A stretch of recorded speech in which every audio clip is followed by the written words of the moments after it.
श्री कृष्ण की नगरी द्वारिका कृष्ण के प्रेम में ऐसा रम गई थी कि सतयुग से लेकर द्वापर तक और आज भी उनका मोह कण कण में बसा है।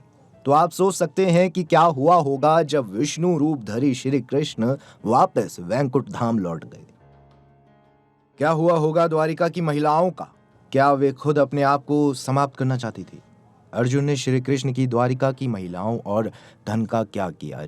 अब जब आप इन सभी प्रश्नों के उत्तर जानेंगे तो हैरान रह जाएंगे। तो चलिए जानते हैं इसके बारे में वीडियो के अंत तक। लेकिन उससे पहले अगर आप चैनल पर नए हैं तो चैनल को सब्सक्राइब करना ना भूलें। महाभारत युद्ध समाप्त होने के बाद यादवों का प्रभाव काफी बढ़ता जा रहा था और वह आपस में ही संघर्ष करने लगे थे। ऐसे में एक दिन वायु देवता को दूत बनाकर देवताओं ने भगवान श्री कृष्ण के पास भेज दिया। वायुदेव ने भगवान श्री कृष्ण से कहा कि देवताओं ने कहा है कि आपने पृथ्वी पर फैले पाप का अंत करने के लिए अवतार लिया था और अब आपका कार्य पूरा हो गया है। अगर आपकी इच्छा हो तो आप अपने लोक वापस आ जाएं, अथवा आपकी अभी और पृथ्वी पर रहने की इच्छा हो तो आप यहीं रह सकते हैं।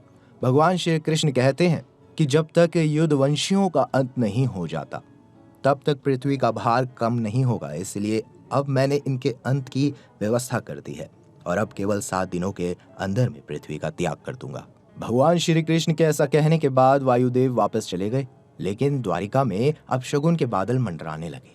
एक दिन सभी युद्धवंशी प्रभास क्षेत्र यानी वर्तमान सोमनाथ मंदिर के पास स्थित समुद्र तट पर आए। इस स्थिति को देखकर बलराम जी सागर तट पर बैठ गए। भगवान श्री कृष्ण और उनके सारथी द्वारुक ने देखा कि बलराम जी के मुख से एक विशाल नाग बाहर निकल रहा है। समुद्र उस नाग की स्तुति कर रहा है। कुछ ही समय में वह नाग सागर में समा गया। इस तरह बलराम जो शेषनाग के अवतार थे, शरीर त्याग कर श्री सागर में चले गए। सोमनाथ मंदिर से कुछ दूरी पर जहां बलराम जी ने देह त्याग किया था, वहां बलराम जी का एक मंदिर बना हुआ है।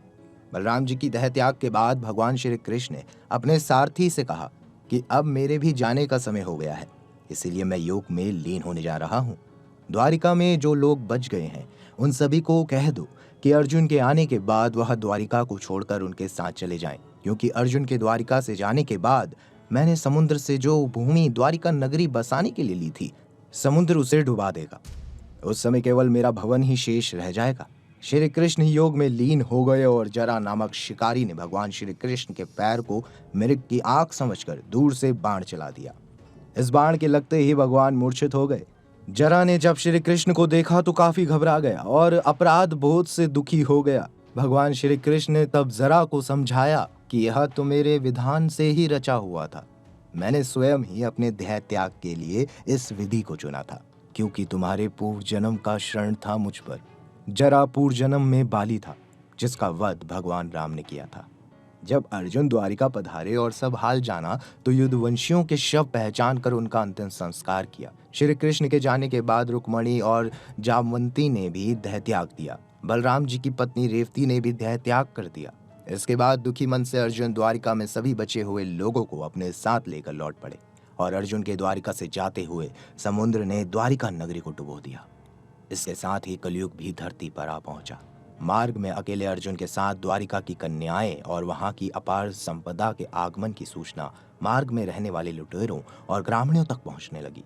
सभी लोग द्वारिका की कन्याओं और धन संपदा को पाने के लिए ललचाने लगे। हालांकि उनके लिए बड़ी बाधा अर्जुन थे, जिनके पराक्रम को सभी लोग जानते थे, लेकिन लालच में अंधा हुआ मनुष्य जान को जोखिम में डालने से भी नहीं चूकता है। सभी ने मिलाकर कन्याओं और धन को लूटने का फैसला कर लिया। लुटेरों ने ग्रामीणों को धन का लालच देकर उनकी सहायता करने के लिए तैयार कर लिया। अर्जुन सतर्कता से चल रहे थे, लेकिन आने वाले खतरे से अनजान थे ना। मार्ग में अचानक उनको लुटेरों ने घेर लिया और कन्याओं और धन पर अधिकार जमाने लगे। अर्जुन ने सभी को भय दिखाकर भगाने का प्रयास किया, लेकिन अर्जुन के किसी भी बात का लुटेरों पर कोई प्रभाव ही नहीं पड़ रहा था।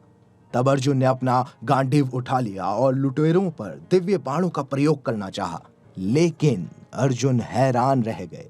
अर्जुन बार बार मंत्र बोलकर दिव्य अस्त्रों को बुला रहे थे, लेकिन दिव्य अस्त्र प्रकट नहीं हुए। अर्जुन का दिव्य गांडीव भी सामान्य धनुष के जैसा बन गया। महाभारत युद्ध में पूरी कौरव सेना को पराजित करने वाले अर्जुन आश्चर्य में थे कि उनकी शक्तियों को क्या हो गया है। एक एक बाण से अर्जुन लुटेरों के समूह पर प्रहार कर रहे थे। लुटेरों ने अग्निदेव से प्राप्त अक्षय तुनीर, जिनमें बाण कभी समाप्त नहीं होते, उन्हें भी तोड़ दिया। और अर्जुन को पराजित करके द्वारिका की स्त्रियों और धन पर संपदा को अर्जुन के देखते देखते लूट कर चले गए। अर्जुन शोक में डूबे हुए थे और रो रहे थे। लुटेरों से पराजित अर्जुन किसी तरह से महर्षि व्यास के पास पहुंचते हैं और पूरी स्थिति उनको बताते हैं। व्यास जी ने बताया कि दरअसल तुम जिस शक्ति की बात कर रहे हो और जो कुछ शक्तियां तुम्हारे पास थी वह तो तुम्हारी थी ही नहीं। सारी शक्तियों के स्वामी तो स्वयं श्री कृष्ण थे। जब तक वह तुम्हारे साथ थे तब तक उनकी शक्तियां भी तुम्हारी थी। उनके जाने के साथ वो शक्तियां भी चली गई। अब यह जो कुछ भी हो रहा है वह उनकी मर्जी से हो रहा है। व्यास जी द्वारा अर्जुन को समझाने पर भगवान श्री कृष्ण की अंतिम आज्ञा का ध्यान करके उनके परपौत्र वज्रनाभ जी को युद्धवंशियों का राजा बना दिया। वज्रनाभ जी उस समय बहुत छोटे थे, इसलिए हस्तिनापुर में रहे और पांडवों के स्वर्गरोहण के बाद परीक्षित जी ने इनका ध्यान रखा और बाद में मथुरा मंडल का राजा बना दिया। वज्रनाभ जी के नाम पर भी मथुरा और आसपास का क्षेत्र वज्र मंडल कहलाता है। तो मित्रों, देखा आपने कैसे श्री कृष्ण की माया से पूरा महाभारत का युद्ध हुआ था और उनके देह त्यागने के बाद द्वारिका का और पांडवों का क्या हुआ था।